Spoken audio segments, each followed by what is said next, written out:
Chaque année, des millions de personnes poussent les portes des salles de sport. Dans notre société, elles sont devenues un petit peu le temple moderne du bien-être. En France, par exemple, c'est près de 6 millions de personnes qui sont inscrites dans une salle de sport. Il faut savoir que ce chiffre ne fait que d'augmenter. Et pourtant, il est important de souligner que ça reste un luxe pour beaucoup de personnes. Bah oui, parce qu'en moyenne, un abonnement, ça coûte entre 30 et 50 euros par mois. Et certaines salles de sport haut de gamme peuvent monter jusqu'à 100 euros, voire plus, par mois. Selon une étude très récente, les Français ont déclaré être prêts à payer environ 40 euros par mois pour faire du sport. Mais soyons honnêtes, ça reste une somme que tout le monde ne peut pas se permettre de dépenser. Alors imagine un peu, un monde où tout ça serait gratuit. Oui, gratuit pour tout le monde. Les jeunes, les vieux, les riches et les plus modestes. Les machines, les tapis de course, les douches, les haltères, le sauna, tout ça à ta disposition sans jamais sortir ta carte bancaire. Un monde où chacun pourra faire du sport librement, sans aucune barrière financière. On rêve tous d'une société où la santé et le bien-être sont accessibles à tous, pas vrai? Ça serait une belle révolution. Mais est-ce que ce rêve tiendrait réellement debout? C'est ce qu'on va découvrir ensemble aujourd'hui. On va partir d'un rêve incroyable, presque utopique, et voir où ça nous mène. Attention parce que tu pourrais être surpris, voire glacé par ce que tu vas découvrir.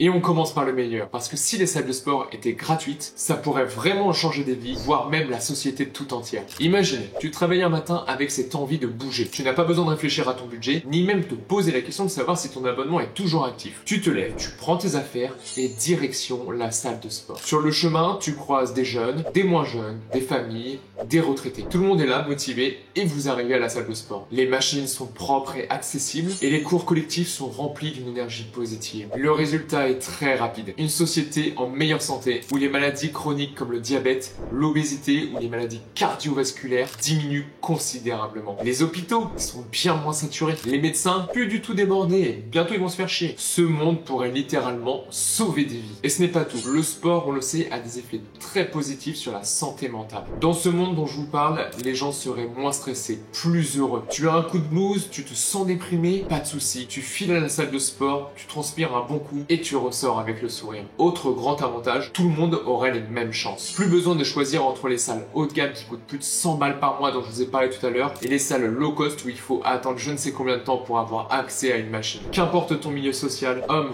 femme, jeune ou vieux, tu as accès aux mêmes installations. Et imagine dans ce monde des gens de tous milieux et de tous horizons qui se mélangent. Le jeune cadre dynamique d'une grosse entreprise qui partage sa machine avec une petite mamie retraitée qui est venue pour faire son petit sport. Tout ça dans la bonne humeur et ça fait plaisir. Les salles de sport deviennent alors un lieu de rencontre, d'échange et de solidarité. Là, je te parle d'une vraie communauté sportive qui est en train de se créer. Allons encore plus loin. Tu te lèves un matin, t'es un petit peu fatigué. Avant ça, t'aurais peut-être hésité. Est-ce que ça vaut le coup que je me traîne jusqu'à la salle de sport? Mais là, même pas d'hésitation.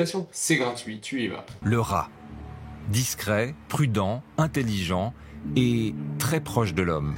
Et là, tu arrives à la salle de sport et tu ressens cette énergie collective positive. Tu vois les gens qui courent sur des tapis, qui soulèvent des poids, qui s'entraident. Quelque chose de très positif et contagieux. Tu te fixes des objectifs, tu progresses. Bref, tu te sens bien, quoi. Et cette énergie, toute cette motivation, elle se transmet, elle rebondit, elle ricoche de personne en personne. On parle clairement d'une société tout entière qui bouge ensemble. Et c'est vraiment stylé. Mais attends un petit peu, parce qu'à partir d'ici, les premières fissures commencent à apparaître. Et oui, tout n'est pas aussi rose qu'on l'imaginait. Parce que désolé de te le dire, un monde parfait, ça n'existe pas. Et même dans ce rêve, quelques détails commencent à clocher. On est lundi soir, il est 18h. Tu rentres du travail et tu te dis, allez, une petite séance pour me détendre. Mais voilà, tu arrives devant la salle et elle est bondée. Il y a une file d'attente qui déborde jusqu'à devant le trottoir. Et après quelques minutes, tu rentres enfin. Et là, c'est encore pire. Chaque machine est prise. Le tapis de course occupé. Les haltères dispersés partout. Tu voulais faire une séance jambes? Eh bien, bonne chance pour accéder à la leg press. Il y a 4 personnes devant toi. Tu finis par te rabattre sur autre chose, mais le problème reste le même. Il y a trop de monde et pas assez d'équipement. Ta séance idéale devient alors une séance d'attente, voire même une séance de course d'orientation pour trouver une machine de disponible. Avec autant de monde, les machines tournent non-stop. Les tapis de course commencent alors à grincer, les elliptiques commencent à se coincer et les poids libres commencent à s'user à une vitesse folle. Et vu que c'est gratuit, qui est-ce qui paye pour entretenir tout ça? Spoiler, personne. Résultat, les équipements deviennent rapidement vétustes, voire inutilisable. Imagine une salle où les câbles de toutes les machines sont cassés, où il manque carrément certaines haltères, où les tapis de sol sont déchirés. Avoue, c'est pas très motivant. Et parlons d'un autre problème, l'hygiène. Parce que déjà quand c'est payant, il faut voir l'attitude de certaines personnes. Alors imagine quand c'est gratuit. Très peu de personnes se sentent obligées de respecter les lieux. Et donc oui, les douches sont bouchées, les toilettes sont dégueulasses, les bancs sont laissés pleins de sueur avec des taches, il y a des déchets qui sont par terre, des bouteilles qui sont laissées totalement à l'abandon. Imagine-toi un samedi matin. Tu réussis tant bien que mal à faire ta séance et tu veux aller te doucher après celle-ci. Mais l'odeur des vestiaires est insupportable, nauséabonde. Ça pue. Tu files vite fait aux toilettes et là les chiottes elles débordent. Tu te rends compte que les poubelles ne sont jamais vidées. Et pour les nettoyer, qui va s'en occuper? Toi, des bénévoles? Eh ben franchement, bonne chance. À ce stade, ça devient vraiment très inconfortable. Mais malheureusement, ce n'est que le début des problèmes.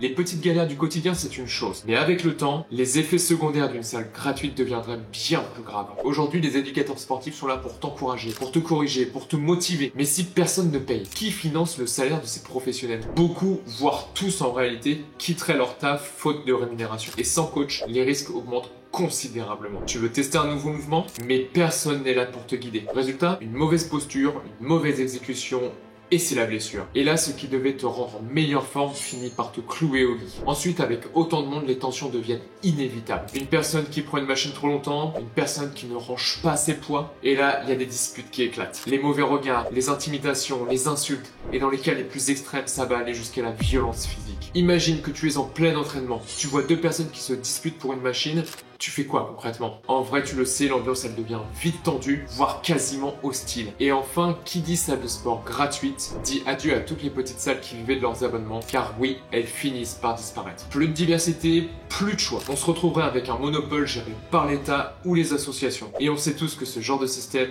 ce n'est pas toujours le plus efficace. Et c'est là que tout bascule. Ce qui devait être un rêve à la base devient un cauchemar réveillé. Les machines cassées, les locaux sales, les vestiaires insupportables. Beaucoup de salles finissent par fermer totalement. Et les rares salles restantes seraient dans un état catastrophique. Et paradoxalement, là où l'on voulait créer de l'égalité, on verrait des salles clandestines se multiplier. Bah oui, les riches se créeraient des salles privées, luxueuses, loin de tout ce chaos. Pendant ce temps, les moins fortunés se retrouveraient dans des salles bondées et insalubres. Et au final, dans tout ça, beaucoup de gens finiraient par abandonner les salles de sport. Ce qui devait être un moyen de se dépasser, de passer un bon moment et de se maintenir en forme, ça deviendrait une source de stress, de frustration, voire de peur. Et le sport, la discipline même, en perdrait toute son âme. Alors, est-ce que les salles gratuites sont finalement une bonne idée? Sur le papier, oui, je le pense, mais en réalité, tu l'as bien vu, ça serait bien plus complexe. Peut-être que la solution, au final, ce n'est pas la gratuité totale, mais un système plus équitable. Je sais pas, mais des tarifs adaptés, des aides pour ceux qui en ont besoin, mais surtout des valeurs de respect et de partage. Et toi, qu'est-ce que t'en penses? Est-ce que ce monde gratuit te tente, malgré les risques? Dis-le moi en commentaire. En tout cas, merci infiniment d'avoir imaginé ce voyage avec moi. Je m'appelle Martin, et si tu n'es pas au courant des nouveaux interdits en salle de sport, je te laisse cliquer sur la vidéo juste ici, et je te dis à bientôt pour une nouvelle réflexion sportive.